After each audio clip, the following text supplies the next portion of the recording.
Welcome! In front of me is a ZTE Blade A73, and today I will show you how you can put this device into recovery mode. So to get started, hold your power button and select power off.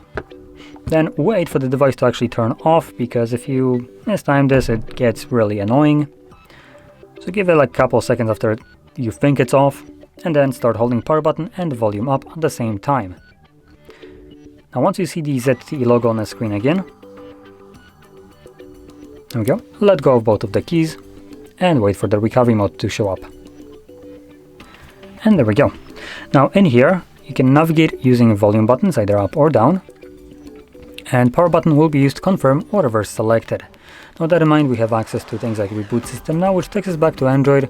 We have reboot to bootloader and fast boot mode, which I believe do exactly the same thing, which is fast boot mode. We have apply updates from SD card or ADB, wipe data or cache partition, and system, vlogs, run test, and power off the device. So anyway, I'm gonna stick with the first option, confirm it, and like I mentioned before, this would now boot me back into Android.